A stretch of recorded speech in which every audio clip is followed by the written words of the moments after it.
How we doing, heroes? I'm your online host, Danny D, and I'm hanging out with Trimble reporter Duncan Goldberg. And you went out to Trimble tonight and saw Belpre take them down 67-57. Now, Duncan, normally Trimble relies on that press D. In their last 4 games, they've forced over 20 turnovers, but tonight it was just not working. Why couldn't they get that against Belpre? Well, head coach Joe Richards loves to use the press. He's been emphasizing it all year long, and it's been their main formula basically the whole entire season. But when they run into really good guard play like Belpre has, it's really hard to stop and get Belpre to turn the ball over. Cheyenne Barks, Kenzie Reed, and Caitlin Hughes were all able to take control of the offense and not turn the ball over, which was able to get Belpre the win tonight in this one.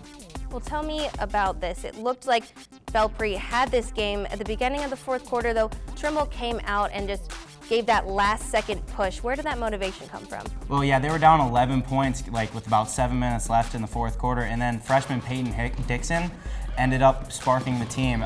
She's been good with the ball all year long, and she's really good at positioning the players on the court, and I've been waiting for this all year long for her to step out like this. She had 10 points, and all of them almost came in the fourth quarter, and it really propelled them to get to within 3 points, but they would ultimately end up falling and not finishing out. But she really did show good effort in this one. Okay, now let's talk about Nikki Kish. I think she's back. In her last game, she only had 2 points, and we've seen just some defeat in her playing, I would say, but it was a different story tonight. Tell me about it. Yeah, one of those things is, the fact is, I don't know if Nikki Kish is always consistent. She always goes back and forth.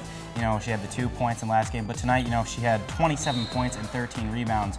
One of the reasons why she was so dominant in this one is because Belpre actually is guard-oriented, like I said earlier. They don't have many big players that can shut her down throughout the game. So Coach Richards really emphasized to put the ball in her hands in this one, and she was able to put the ball in the bucket, and that's why she was so dominant in this one. She's just got to stay consistent throughout the rest of the year.